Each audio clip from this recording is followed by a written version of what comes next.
St. Charles Patriot Radio with Missouri State Representative Richard West and former Francis Howell School Board member Jane Puszkar. Hi, everybody. We're so glad you're back from the lake or wherever you were over the fourth weekend. Hope you had a great time. Glad you're safe. As I teased in last week's radio show, I said we had a special guest that I wanted to join us. And that person's name is Grant Kilen. I met Grant when he was a senior in high school. Well, I think actually a junior. And he was a very active young man. He was president of the senior class. He later has held other positions like a student senator, I think it is now. Grant is just one of those young men that give us hope about the future of our country and also of the Republican Party, because Grant's values are very conservative. Grant is currently a student at a local college. He's majoring in law. He hopes to major in public law. And we look forward to a lot of the things that he's gonna accomplish in the future, and we know that he will. As I said, we invited him on because he gives us hope, but I also want to find out from Grant what his predictions are, or what his thoughts are on the future of the students, the young Republicans, or anybody else that has a conservative viewpoint, and what the future holds for all of us as, us older people step aside and watch the younger people flourish. So with all that, Grant, did I leave anything? What did I leave out of your bio? Pretty much did everything pretty good, but I really appreciate, I think you talked me up quite a bit. I don't think so. I think, another thing to add is that I grew up in St. Peter's, right? I attended local public schools all my life. That is what I've always said. The sun is always shining in St. Peter's. Did I not say that? And I think I think, and obviously I'm biased because I grew up there, but I think there is a case to be made. It's objectively the best place in the country to grow up. I think possibly the best place in the world. I think I had a pretty median experience. I had two parents. They weren't from St. Charles. They moved into St. Charles. They're I guess they probably grew up in lower middle class families. They got educated, My dad got a pretty good job. I was able to have a stay-at-home mom for most of my life growing up. I had I think, typical experience growing up in St. Peter's. We went to Six Flags over the summer, Festival of the Little Hills, went to the zoo, the botanical gardens. So I think, pumpkin patch in the fall. So I think I had an experience that a lot of young people had growing up. So I appreciate you talking me up in the last week too, talking about my wisdom and such. But I think my story is one that a lot of young people in St. Peter's and in St. Charles as a greater area can really relate to. And I think that informs a lot of my views that a lot of other young people share. It's interesting you talk about the experiences you've had because, 50 years ago, when I was growing up in St. Louis City, which is where I grew up at, I had those same experiences as well. And I think the city has kind of passed over on those issues and it's kind of moved out to us now. And I don't mean just us. I mean, you go from Jefferson County, St. Charles County, Lincoln County, kind of the circle around St. Louis and St. Louis County. And I think St. Louis County still has some of it. But so you said you grew up in St. Louis City? I grew up in St. Louis City. And so you don't think kids growing up in St. Louis City have a similar, growing up experience that you... Now, I don't believe they do. So what do you think's changed? Oh my gosh. Well, population number one. I believe a lot of the population that we're talking about here, middle class working population, has moved out. I think the two family population or the two parent population has moved out. And I just think that it left a vacuum in St. Louis City and it's starting to in St. Louis County. Right. I mean, look at St. Charles County and who is it filled by? People from St. Louis City, people from Florissant, people from other places. Right. Yeah. My father grew up in Ferguson. He went to McClure High School, right? And they eventually had to move out because it was getting far too dangerous. And that's one thing that I think as a young person, I want to be able to raise my kids in the same St. Peter's that I grew up in, right? I want to have them to have the same great experience that I had. But I worry about the same thing might happen to my dad, where the area declines so badly that it's not possible anymore, right? And so that's why I appreciated earlier that you said young conservatives as well as young Republicans, because I think a lot of young conservatives right now find themselves somewhat politically homeless. They don't think that the Republican Party is necessarily serving their interests, that the Republican Party is more concerned about the next 6 months even, or the next year, and they're not thinking about the next 30 years and what are our communities going to look like. And this is on the national as well as the local level. So I appreciate you bringing up your experience too at the city of St. Louis, because that's what I don't want to happen in St. Charles. And to give you a little hope, I do believe, first of all, working with the contingency in St. Charles County, the legislators in St. Charles County that work for the state, your senators and your House of Representatives, I will say what you're trying to accomplish, we are too. I mean, the majority of us. I think St. Charles County does an awesome job of hiring people to send to the state to represent their values. Right. And I think we're fighting constantly. I think we're fighting constantly to keep those values, but it's hard because the rest of the state, the people in the country, out in the country, don't feel like there's a problem. The people in the cities want change, and we're kind of like caught in the middle. Right. Well, I appreciate what you're saying, that we do tend to send really great people to the state legislature.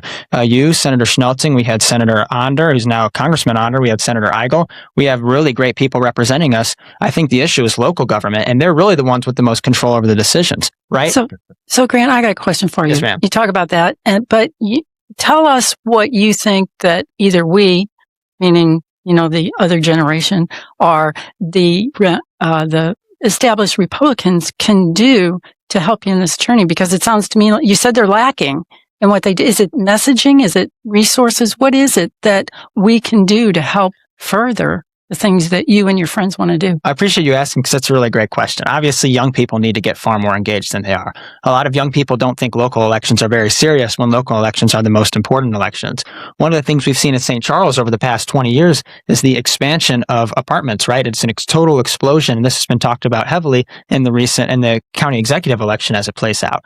And it reminds me of the ship of Theseus, right? If you replace every part of a ship, right, is it still the same ship? Well, what is St. Charles, and what is this great culture that we have in St. Charles, if not the people living in it? If you replace all of the people living in St. Charles, just like we're seeing in the national level with the immigration discussion, if you replace all of the people, is it really still the same area, right? And that's what I think about when my dad tells me about how he grew up in Ferguson, his experience growing up there, and then I think about it now, I worry that same sort of thing is going to happen. So we need to have politicians on the local level. We need to have city councilmen. We need to have mayors. We need to have county councilmen, county executives who are sympathetic to that and who want to preserve St. Charles so that the people who grew up here can raise their kids in the same St. Charles they grew up in. So how do you get your friends to run for those offices? You've got to, unfortunately, I think they've got to feel the pain a little bit. Regrettably, I wish it wasn't the case, but it's a brutal world. That's why that's why I appreciate you letting me come on, because we can see where this has happened in other communities right in our neighbors, right? I mean, just our parents grew up and a lot of my friends' parents, there's a lot of young people my age, their parents grew up in St. Louis County, particularly in North St. Louis County, and they moved out because of it going downhill.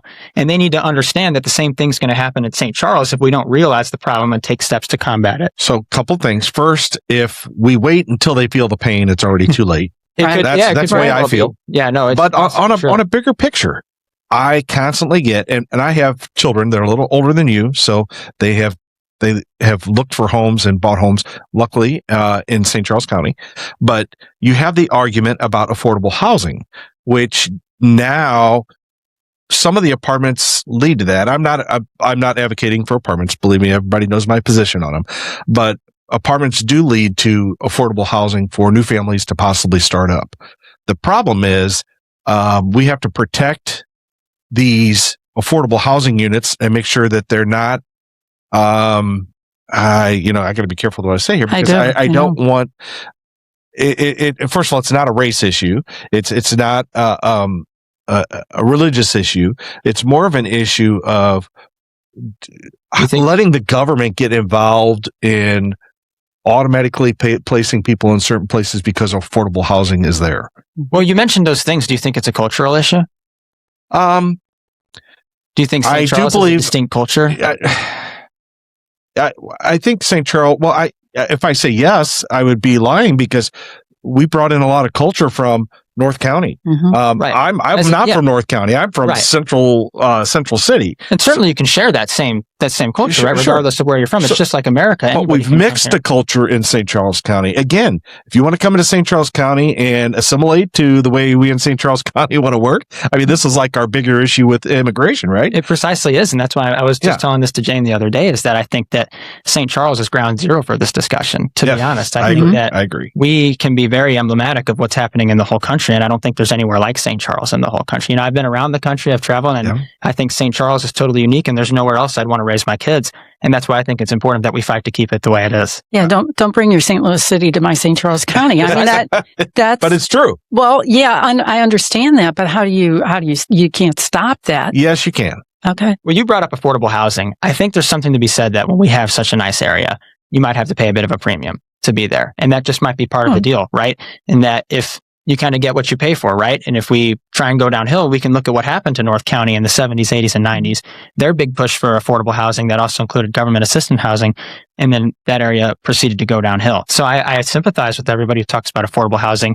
I think the best way to achieve that is through tax breaks, right? And I think there's a lot of discussion about that right now, about how can we cut taxes and how can we make living. Well, it is. No, I taxes agree. in St. Peter's, for instance, are extremely, extremely expensive. In St. Peter's, when you say tax breaks, though, I'm not looking like tax breaks for certain people, but no. Yeah, I mean general tax cuts. I apologize.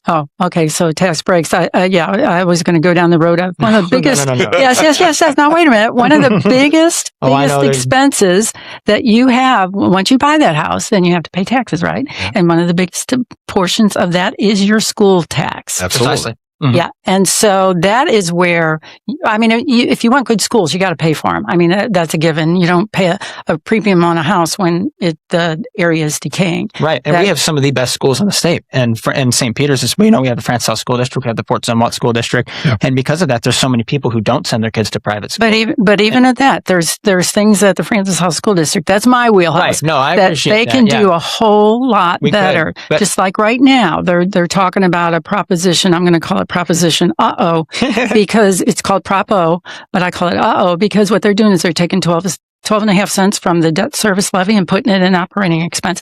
There's no change in the money thing. It's just that their operating expenses are going to get more money, which means their debt service is going to get less money. Okay. Then they're going to come back on a bond issue to get more money. Of course. So it's just sleight of hand in my estimation. It'll now be in November, though. Well, yeah, that's true. Yeah, that's another thing. But Grant, I truly appreciate your comments and all of that. But what do you think? Do you think St. Charles should be the model for all this? And how do we get the right people in office to do that? I think St. Charles is the model. I think St. Charles is a very, very great place to live. I think it's the best. And it would take an hour, but I could explain. There's a very objective case to make about how St. Charles is probably the best place to live in the United States. But even we just talked about education. I went to a rural school in Western Tennessee, and I learned firsthand that as much better as our Francis House schools could be, they could be far worse, right? And even the private schools. I mean, our public schools are worlds better than the private schools and the public schools both down there. And I think that's something that we can be really happy about. But it's also, like you said, is something we have to fight to protect, just like our communities, and that people need to be involved, particularly young people, to preserve that so that our kids can grow up and have the same experience that we did. Right? So I'm going to answer your question, and it's going to lead us into break as well. You asked a question earlier. You said, how can we stop this? I said, there is a way we could stop this. Yeah. And it's absolutely, you have to, at these local levels, you've touched on it many times, Grant, at these local levels, we have to get people into office that are understanding of what is going on. Not just your best buddy down the street that drinks beer with you and, hey, he's a cool guy. But his political views may be completely different. And he may say, oh, I'm conservative, but he's conservative in what aspect of his life? Well, and some people just say they're conservative and they're really not. Well, and something we see in some of the school boards too is you need people who are conservative, but who are also willing to lay it down and do the conservative thing. And that's, and that you just touched on another. I understand what you're saying, Richard, but the problem is that people are afraid. Now, how do you overcome that fear? Because people are afraid to stand up and afraid of what? Afraid of retribution on Facebook, on social media, on all their those houses. Things don't matter, though. Well, that's why you're great. I know that's one of the best things about you. I wish everybody thought like you, for sure, especially in local government in St. Charles. It doesn't scare me either. However, there are a lot of people that are afraid to go to a school board meeting and speak up. That's not the people you need to elect. You need to elect people who are saying, I'm there for you. I'm there to work for you. I don't care what you write about on Facebook, but I'm here to do a job. If you don't like what I'm doing, in 4 years, you can unelect me. I'm not arguing with you. Those are the people we need to seek out. These young people like Grant here who are willing to stand up and say and do these things. Well, I appreciate it. And we have to, groom is not a good word, but we have to prepare our younger generation to be more active in our government. True. Because we don't, I don't know, Grant, I haven't been in school in a while. How are they on civics in schools these days? Could be a lot better. I agree with you. But also, I just think a lot of students aren't interested in it. A lot of students don't, like I talked about with local government, you'll see people posting all the time on their Instagram or their Snap stories complaining about something Trump said or even about something Biden said or something to that effect. Well, nobody knows anything. I would almost bet almost anybody else who's 20 years old in St. Charles County doesn't even know who the county executive is and doesn't know that the county executive's been in office as long as we've been alive. Yeah. Okay. Well, look, we got to go off to break. When we come back, we're going to have Grant on for another segment. And then after that, we're going to have a special guest. Senator Schnelting. Yes, he is special. District 23. Very, very great special. guy. He's great. All right, guys. So we'll be back in a few. Thanks, Richard.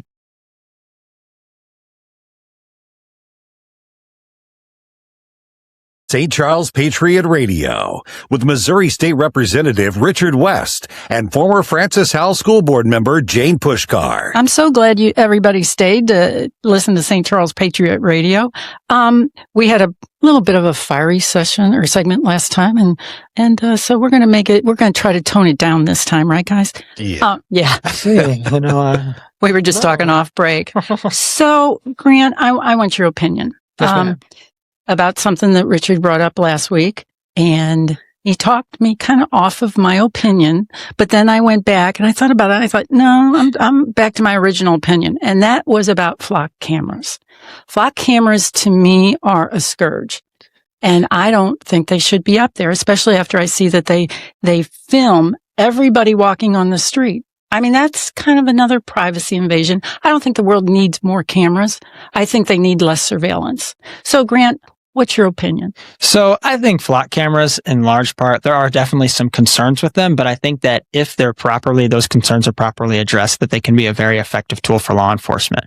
This happened in the subdivision that my mother lives in. There was a whole discussion about perhaps putting flock cameras in at the entrances and exits, and there was a very public debate about that. It ultimately became moot as they realized that they would need several of them to cover all the entrances and exits, and having one wouldn't be effective. But it kind of exposed me to this just a couple years ago when these things first came out. And now, I've talked with law enforcement officers about it, and I think there's some serious utility to these. Namely, you have for instance, a drive-by shooting, or you have an older person who has dementia or has Alzheimer's or is for some reason senile, drives off and we can't find them, right? Well, with a flock camera, a database like that, you can pretty quickly track them down, whereas before they had nothing to get them, right? Or you just know, there was a black sedan at this time, shot this house at 3 a.m. As long as that data, now that's one thing, right? It's another thing if it's a public record and somebody can find out what time you leave and come home from work every single day. That would be a huge issue if somebody could do that to really stalk somebody and figure out how to very effectively track them down. I think as long as the privacy is addressed, as long as those privacy concerns are addressed, that it can be a really effective tool for law enforcement and for keeping our communities safe. Okay, two things. Number one, the law enforcement, don't they have drones that can watch people? Don't they have radios? Don't they have cars? Don't they have all kinds of communication that could help them find people? Okay. And the second thing is regarding the flock cameras and the recording. That's public record. Any public record can be sunshined. And as long as you can sunshine it, why would I agree that we should have these things watching us? As I've said before in previous segments, it's not, the government should not be watching us. We should be watching the government. So I believe that those records are private. They use a bit of a workaround, which it's a little bit sneaky, but I think it's a privately hosted record, right? And that when those police officers are accessing that, they're really interfacing with a privately hosted record that's not on a publicly held system.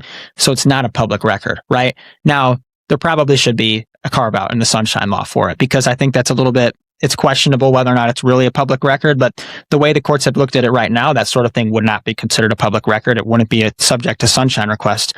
But I think there's an argument that they should be, right? So I think there should definitely be a carve out on the Sunshine Law. The Sunshine Law, of course, is in statutes, Chapter 610. It's not constitutional, so it could be changed with relative ease by the legislature, perhaps. Oh, yeah, that's easy getting that through.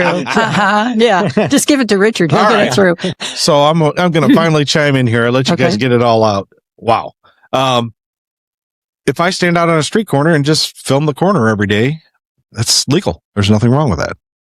You mean with your phone? On my phone, my video camera, whatever. Videotape anybody coming and going. Some would consider that weird, but okay. Okay, well, it could be, if you're doing it to inflict emotional distress on somebody, it could be harassment. If I'm just standing there videotaping everything that comes through the intersection, you'd have a hard time pressing that issue. Even though you may be trying to track one person, Okay. But if you're gathering everything all the time, it would be really hard to make that case. Have you seen Cape Fear? As somebody who's going into no, I haven't actually. This guy just like totally stalks this guy's family, right? It's he's the defendant who was represented by attorney, thought it wasn't good. That's the sort of thing that comes to mind, especially with the people who are concerned about it. Is when there's somebody who's just standing there watching you leave and come back to your house every day, and watching your kids what time they go to practice and come back every single day. I think that's a legitimate concern. I think it's a very legitimate concern. I do too. Totally I'm not just be public saying, information. Legally, there is nothing against that. It could be harassment, depending on how you look at it. So, infliction of. If I set up a camera on my yard that looks out and videotapes my neighbor across the street, okay, it does get into the intent issue. Well, it does. And you have to prove intent. But I guess what I'm saying here is uphill battle. These cameras, and we had this chat last week. I am very, very leery about the cameras. Don't get me wrong. Okay. I have a lot of, there's a lot of ambiguity about it, but let's just say that law enforcement is using these cameras to solve crimes. I'm not so sure that I want to find crimes that are being committed that haven't been reported that law enforcement is trying to do either. So, there's somebody reviewing the cameras and looking for this or that or anything else. That's a concern to me as well. So if you have a specific reason, honestly, there's cameras in the sky taking pictures of everything anyway. Why can't we do away with the ambiguity first and get that all lined out? Make the there are laws and usage guidelines in place. Now, whether or not they're followed or policed is a whole other issue. Right. Well, one thing you said was tracking down people who have committed crime, like if there's a crime that's not been reported. Well, one of the things in St. Charles that they do is they have flock cameras at all the county-owned parks, and they'll flag any vehicle that's registered to a sex offender if they're going to that park. So that's a crime that's not being reported, but I do think that's kind of a legitimate. Actually, right. No. And that's how I understand. And I hear you. And we talked about this last week. It is a crime. And I do, advocate for the way they use that. If you get somebody I think it's a compelling it's a usage. Very compelling usage of it.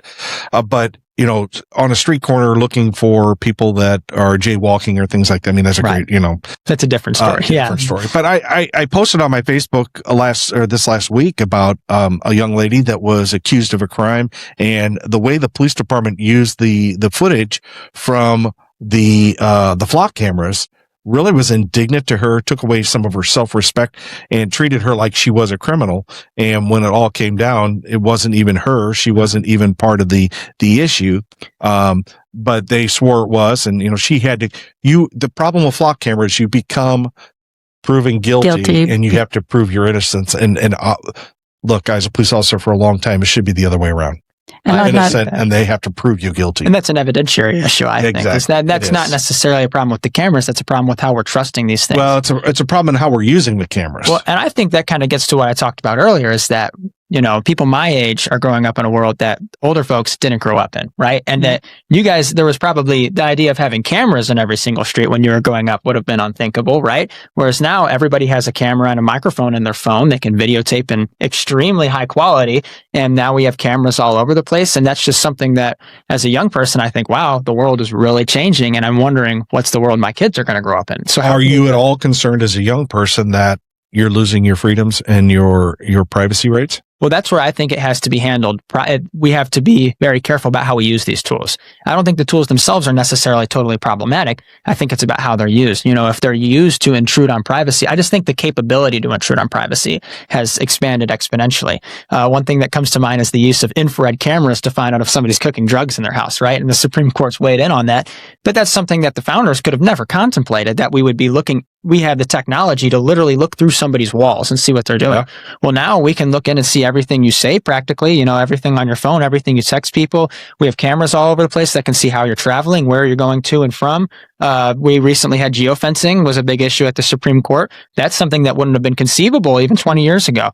So there's just, as a young person, you hope that a lot of these things are going to be used responsibly. And I think we're very lucky in America to have the Constitution, to have these strong protections. But those protections, they need to be more than the paper they're written on. They need to be in the values of people who are here, right? And that's another issue we could get into about that's a whole other crafting issue. your community. What values do people have when they're coming in and they're becoming voters? But that's something as a young person I'm extremely concerned And that's about. my fear, knowing humans that tend to, I mean, there's always things that are misused, that Precisely. used for reasons that they're not supposed to. I do want to touch on something here because the police officers get a really bad name on this issue, and it's I respect our police no, I officers. know you do. 100%. I know you do, but we get a bad reputation because it feels like a police officer bends the rules sometimes. Okay, the true intent is there's a lot of, like, I worked in North County, and my goal was to give the citizens of where I worked, okay, the citizens for my city where I worked, who paid my salary, to give them the best service possible.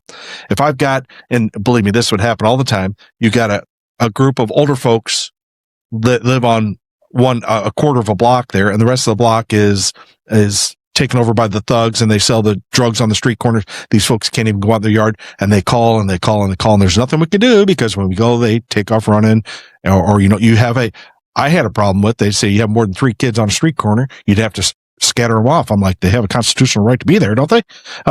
So, there's things like that. So what you do then as a police officer, you try to find any means possible to help to give the citizens the best service you can give them. And sometimes that seems like overreaching and overbearing. And now that I'm on this side of it, I can see how that is. But I think we try to use all the tools that we can, and sometimes those tools get pushed to the limit. And sometimes I think we have too many tools. Well, Block cameras. I don't know. It could be. I mean, it would be the case that if these things are being used irresponsibly, it'd be better if they didn't exist at all. To be totally honest. I'm good with that. That's right. I think that's most Yeah. of what Jane is saying, is that the possibility that it could be used wrongfully is why it shouldn't exist. And I think that's why it's very important that we have those protections. And the fact that we once had red light cameras and we got rid of those. That was different. Those were unconstitutional. I know, but trust me. I mean, these could become unconstitutional as well. When mistakes are made, come on. So let's go back to your drone issue. Okay, You what want about a drone flying over your house looking to see what you're planting in your backyard? if there's a crime being committed in my subdivision and you can catch the guy with a drone because he or she is there, yeah, I don't have an issue with that. But you have an issue to see that Because that's targeted on one person and doesn't catch every person that goes through. One person. But you do have a problem with the camera that's up there that says, we know who this guy is. We know when he's coming. I have a problem with the camera being up there when I'm walking down the street, minding my own business, going to grandma's cookies, and it records me at such a date and time. So, yeah. So you have a problem with all the little ring doorbells all down your block where Susie Joe says she walks by at this time. Billy Joe says she walks by at this time. Listen, that's their domicile. I mean, that's their domicile. And where you're walking isn't? Well, if they're walking down in front of the house, oh, yes, it is. I think this has been an issue before when the city of St. Louis employed air patrols, right? And they had high resolution photography out of airplanes, taking pictures downward. Well, they're still doing that, by the way. Right. Well, and I think it was controversial at the time. I think this is just an extension of the same principle. And it's just, now it's far more versatile. You have a drone. It's a lot cheaper to fly it. You don't have to have some sort of licensed pilot or anything. It can be just about anybody. Maybe there's a little bit of training involved, I'm sure. So, it's different. I got one last question. Yes, ma'am. You've done a really good job of sitting on both sides of the issue. Thank you. Which side are you on? Well, I don't think it's a binary issue. I think it's did it again. I support the responsible use of all tools for law enforcement. I do too. Right? I think we all do. Keeping our community safe is an extremely important issue, but also even more important is respecting constitutional rights that we have in America. Absolutely. I think very important is to keep having these conversations like that, to let law enforcement and government know, look, this is an important issue to us. You better make sure you stay on the straight and narrow. We're watching. Right. I mean, from somebody that came from law enforcement, I tried everything I could do to help people solve crimes, to make them have a better place to live in. It certainly wasn't to do anything for me personally. I didn't get anything out of it. But we need to make sure that the police departments, the mayors, the county executives, and I say that with a lot of emphasis, we need to make sure that we get out and vote for our county election. Whoever you want to vote for, that's fine. But don't come back to me complaining if you didn't vote. Agreed. Certainly. Agreed. All right. Well, it looks like we are at the end of the segment. Goes by Grant, fast. I know. Grant, it's been great having you in. Thank you. Thank you very much. I really enjoyed this. I appreciate the invitation. We're going to have you back. After election season, we're going to have you back. He's going to be a busy guy come school. I mean, he's busy now. Okay. Sure. He can find a little bit of time for us. Yeah, I hope so. But it's been a great conversation. And I want to hear more of the younger perspective on our county. Mm-hmm. I mean, how we can, that. I'm glad. How we can help, how we can, maybe get some funding for some things. I know the Young Republicans has an office and things like that. So, okay, with that, we're going to head off. I think we're going to have Adam Schnelting on next. I'm excited about that. I am too. All right. We'll be back in a few. Thank you, Grant. Thank you.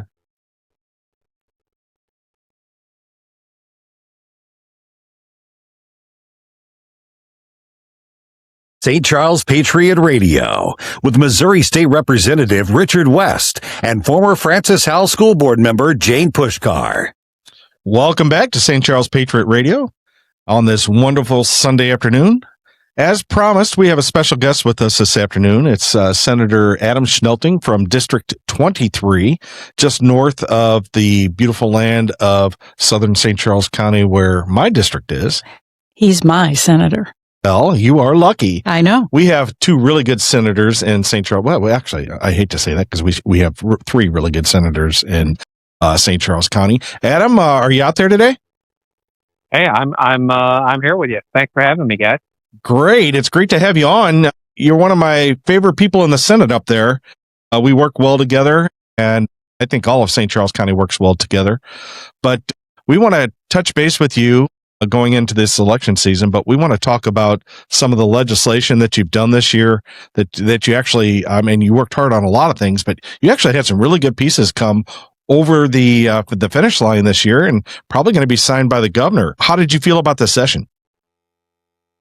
Every session has its drawbacks. We can look to every session and say, man, we didn't do this, we didn't get this done, we didn't get that done. But this year, I can at least look at the agenda that I had in my office going into the legislative session, and I can look back and say, three of the top 5 priorities we were able to get across the finish line. One of which is one that you championed in the House, and then I did in the Senate. So. It was overall, it was a good year. We got a couple of great pieces of legislation done. In fact, I'm on my way back now from the Capitol. The governor, we had a bill signing today for one of my bills, which was the pro-military and pro-veteran omnibus bill that we had that Representative Hardwick channeled through the House, and then I worked on in the Senate. So overall, I would give it a good session in that regard, as far as the top 3 out of the top 5. Well, that's good. Since you mentioned it, why don't you just fill us in on your military bill that passed through? I remember it coming through the House, and I'm glad the governor signed it. Just kind of give us a little tidbit of what that's about. Yeah. So a couple of things. So we had what we do in the bill is we provide free TRICARE. That's for those who may not be as familiar with the service. That is the insurance, that's like medical insurance that service members receive. We offer free TRICARE for members who are on state active duty, which is a big benefit for them. We updated the National Guard life insurance and administrative provisions. We expanded some veterans medals and recognition that's really important to honor our vets. We gave some veteran-owned businesses procurement or preference for state contracts. Created an organ donor leave program for Guard members. We improved tuition assistance and financial aid, as well as leave benefits and some other things. So it was actually for quite a few pieces to that one bill. There were quite a few aspects of it, all related to the same topic and subject, of course, but it was a great bill to take care of our military community in the state of Missouri. So I'm very excited that we got it through, and very excited the governor went ahead and signed it this morning. Adam, I'm not a veteran like you are, but veterans are very, very dear to my heart because of the fact that we wouldn't be free if it weren't for people like you willing to step up. So I appreciate your service and all that you do for the vets. I'm 100% behind all of that. I'd like to pivot. I appreciate that. Yeah. I'd like to pivot a little bit, and I'd like to hone in on SB 1002, because that was another one of your accomplishments that I thought this year was absolutely fantastic. So I got a couple questions that I want to ask. And just so you know, we're here talking with Adam Schnelting, state senator from Missouri. What are the chances? Well, maybe first you should probably explain a little bit about SB 1002 for our people that aren't, necessarily familiar with it. And then the question that I have for you, since it's only St. Charles County, what do you think are the chances of it being extended to the rest of Missouri? So a couple of things. First, Senate Bill 1002, what it does is it expands, or it moves rather, the school board election to November, to the general election. In the state of Missouri, we often have, as you well know, Jane, but maybe your listeners are a little less aware of this, the numbers for voters that come out and vote in those elections are just abysmal. They're usually single digits or up into the teens, and the teens would be a pretty good year if we had, high teens.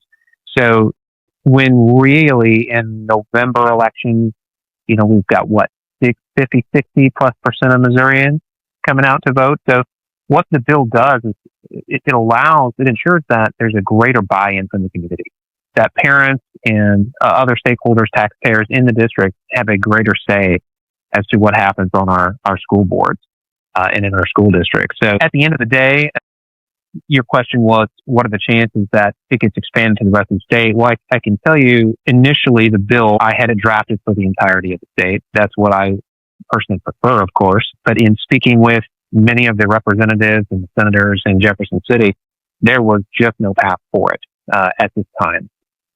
So I was faced with the decision of, okay, we can either continue to introduce legislation that's going to continue to fall by the wayside, which it has. I'm not the only one who's introduced this. I think over the last maybe 10 years, it's been tried unsuccessfully. So what I decided to do was I said, well, then let me see if we can negotiate and peel this back to our county and see if we can make some headway then, which of course we were. We were able to do that. So now to answer your question, I know that there are other representatives and senators around the state who are eager to have the same kind of setup in their own areas. So, but at the end of the day, I couldn't really tell. I wish I had a crystal ball and was able to say, but the legislative process, as Rich well knows, is pretty unpredictable at times. But I wish it were statewide. I would love for it to be statewide someday. I think it will be someday. The one thing that I wanted to add to what SB 1002 does is push back the elections from this next April to next November. So this election won't take place until 2028. And at that time, instead of there being 2 people that would be elected, because as you know, there's seven on the board. So it goes 3, 1 year, 2 the next year, and 2 the next year for elections. This one will be 4 people being elected all at the same time, which if one contingent wins, that's a majority right there. So it's very important that this gets the attention that it deserves in 2028. So I thank you for doing that. Yeah, Adam. Absolutely.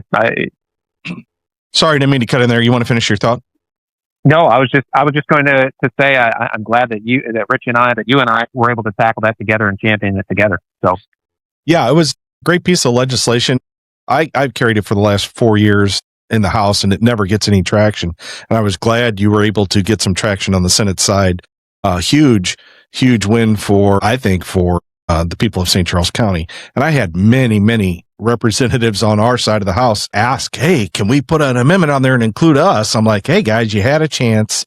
You weren't fighting with me when we were trying to get this moving forward. You'll have to do it at a different time, because putting an amendment on it would have sent it back to the Senate, and I think it would have died there.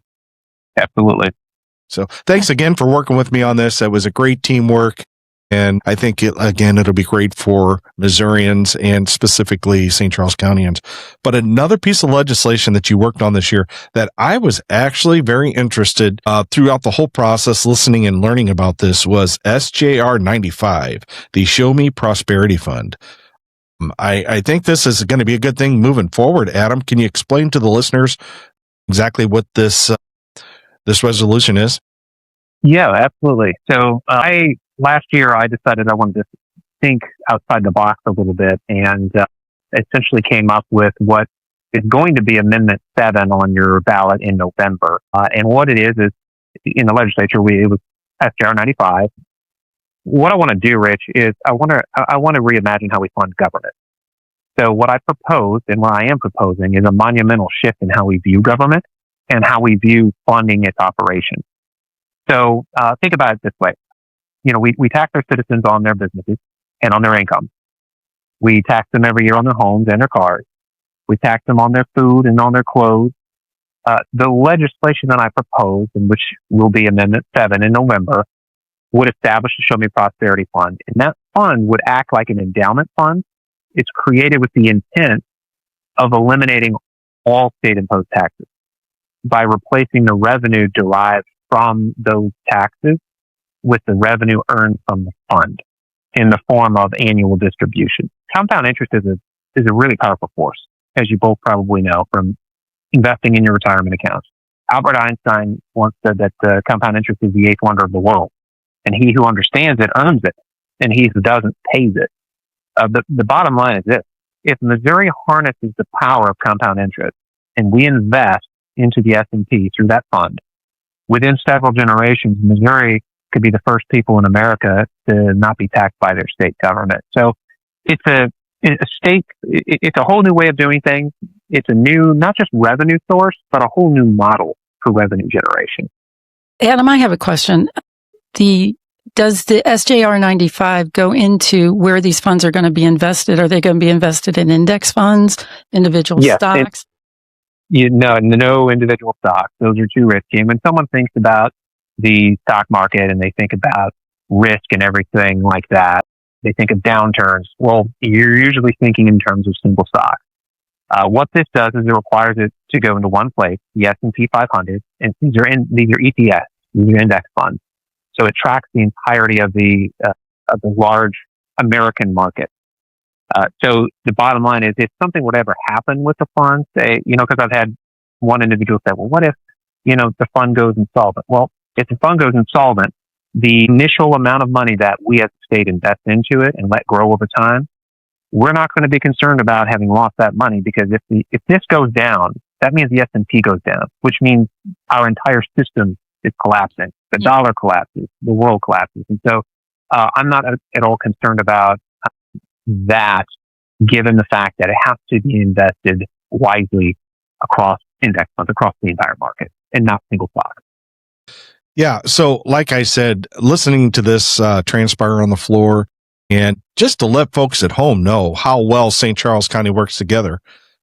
You worked with me on one project, and you worked with Representative Wellenkamp on this project as well. And it just shows how we could be so diverse on certain issues, but we all come together and we work for St. Charles County to get things done. And I thought Representative Wellenkamp did a very good job on the floor as well. And for you guys to bring this together and to get it passed, again, another piece of legislation from our St. Charles County representation and a whole, that says a lot for St. Charles County. And I just want to commend you on the work you've done and the work you've done with because it is two separate houses. You have the Senate, and then you have the House of Representatives. And when everything's working together like clockwork, things just tend to tick and work well. And I think we all did a good job this year. So thanks again. You make it sound so. Go ahead, Adam. Yeah. I know. I was just going to say, teamwork makes the dream work, right? I know it's cheesy, but it's really true. It's an all hands on deck approach that we in St. Charles County, that our delegation takes. We take that approach, and so I couldn't appreciate you more, Rich, and the work that you do in the house on the house side of things. So I appreciate you both for sure. You make it sound like, Richard, it might be an easy thing to do, but I he's laughing. I don't know. Adam, maybe you can give me a play-by-play. Let's go back to SB 1002 in the short time we have left. How did that play out on the Senate floor? What happened? Was it easy? Were there any fistfights? What happened? So what I did in advance, knowing that the Democrats they vowed to filibuster and kill the bill. So what I did was I met with the Democrats in advance, negotiated with them, and at the end of those negotiations, some of the most rabidly some of the senators who were the most opposed to the bill decided, okay, I'd say what, we've gone through these negotiations. You're crafting it down to your county. I don't like it. I can live with that. I'm still going to stand up and say my piece, but I'm not going to filibuster to the point of killing it. And so, they said their piece on the floor, but we got we got past that moment. Wow. And but I knew if it came back to the Senate, I knew that it would be dead. So it was one of those things where you get it out of the chamber, make sure to get it through the other chamber. Right. Wow. Well, my hat's off to both of you guys, because I know, being one of 7 that on the school board, that it wasn't always easy. I can't imagine being one of how many we have in the 500? No, that's the federals. I don't know. 163 in the House and 34 of us in the Senate. Yeah, that number. It's got to be even. It's got to be even harder to deal with that. So, Adam, I want to thank you for your service. I want to thank you for your service in both in the military and in the state Senate. And I want to thank you for your time, for being here today. I want to thank everybody out there that's been listening. And you're listening to St. Charles Patriot Radio.